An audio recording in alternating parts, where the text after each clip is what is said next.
Hello everyone, this is Stephen Balch, your instructor for Introduction to Macroeconomics at Ozarka College. This morning what I'd like to do is give you a little bit of feedback on the chapters 1 and 2 activities that I finished grading last week. And then I'm going to tell you what we've got coming up due for the chapters 3 and 4 activities. Alright? So first thing is, like I said, I did finish grading the chapters 1 and 2 activities late last week. I believe they were due Thursday night, and I graded those Friday morning. Hopefully you've already gone in and looked at your grades for those activities and read the corresponding grading comments. If you haven't done that yet, go ahead and do that as soon as you can. Let me know if you have any questions at all. If I did have to count any points off, I tried to be very specific in the grading comments as to why I was counting points off and what I was looking for in an answer. So make sure you're using those grading comments as a way to kind of learn what you need to do to get the full points for your activities during the course of the semester. And like I said, if you have any questions about the grading comments, let me know and I'll be glad to answer any questions that you have. Overall, most of you did well on the chapters 1 and 2 activities. And I really appreciate those of you that are putting the time and effort in. So keep up the good work on that. Most of you did well on the assignment. And there were a few of you that who didn't answer each part of each question completely. So I had to count just a few points off there. But overall, most of you did extremely well on that. So, like I said, keep up the good work on that. Just remember to use your own words and make sure you're answering each part of each question completely.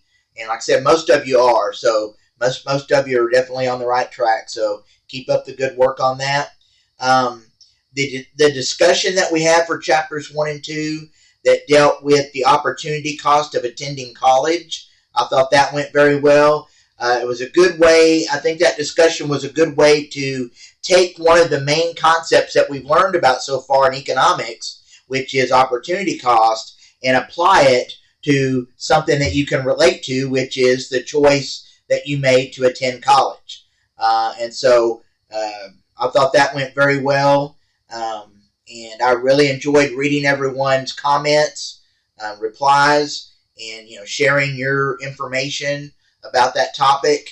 And so keep up the good work on the discussions as well. Most of you are doing very well on that. So keep up the good work. I think you'll find as we go through the semester that we'll have some very interesting discussions that I think will kind of be fun for you as we go through the semester, and also allow you to kind of, again, apply some of the concepts that we're learning about in economics, specifically macroeconomics, and apply it to a real-world situation. All right? So, like I said, I'm really looking forward to the discussions that we'll have throughout the rest of the semester. All right, the chapters 1 and 2 objective test. Most of you did well on that, but I did notice that a lot of you only took it once. Just as a reminder, you can take those chapter tests as many times as you want to up until the due date, and your highest grade is automatically recorded. Also, keep in mind that I will be opening up those chapter tests when it gets a little bit closer to the midterm exam and the final exam.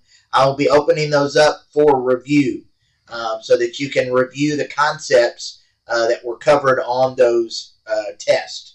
So kind of keep that in mind as well. All right, so that brings us to what we've got coming up due next. So if we go to the activities page in my Ozarka, right now we are on week 3 of the semester, and you'll notice there aren't any activities due this week.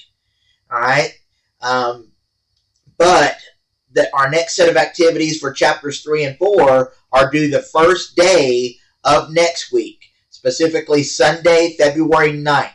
So even though there's nothing due this week, you should still be working on the chapters 3 and 4 activities, which are due early, really the first day of week 4. Okay, so chapters 3 and 4 assignment, test, and discussion are all due again by Sunday, February 9th. So you've got little under a week to be working on those and get those submitted. All right. Now, Chapter 3 is going to cover economic decision makers, which include households, firms, the government, and the rest of the world. All right. And so you'll learn about how each of those groups makes economic decisions and what's driving their decisions. For example, you'll learn that households, their decisions are driven by trying to maximize utility. In other words, maximize the amount of satisfaction that they get from goods and services that they're purchasing with their limited resources. Okay, and then firms, you'll find out in this chapter, are when they're making economic decisions, they're trying to maximize profit. All right, so each group, each economic decision maker has something that's driving their decisions. And so you'll learn about that and how those decisions are made and so forth. All right. And then Chapter 4 is probably one of the most important chapters here early in the semester, because it includes two concepts that are extremely important in economics and that will be used as we go throughout the rest of the semester. And those two things are demand and supply. All right. And also how both of those combine together to create prices in markets. All right.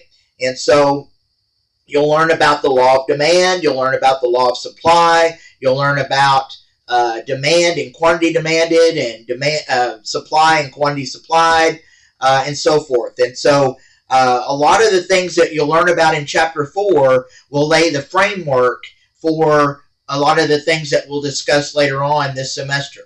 So, for example, we're talking about demand and supply in this chapter, in Chapter 4, and then later on we'll look at things like aggregate supply, aggregate demand, consumer price index, and so forth. All those things are going to be tied to that basic idea of demand and supply creating prices in the market. Okay, so make sure that you take some time this week and really study Chapter 4, because it's going to be very important for you to understand that in order to be able to understand concepts that we'll look at later on this semester. Okay, all right. So that's basically what I've got for you for today. So like I said, be working on Chapters 3 and 4 activities. Remember the resources that you have, your textbook, the videos that I've linked on the assignment page, the PowerPoint slides that I've linked for you.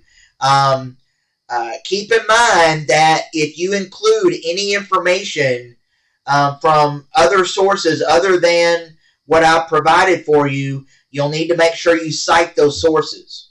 But even if you're citing those sources, you still need to put the information into your own words. Okay, so just kind of keep that in mind. And most of you have been good at doing that, but I just thought I'd remind everyone. And so that's all I have for you for today. So enjoy the rest of your week and your weekend, and I will talk to you again sometime next week. Thank you.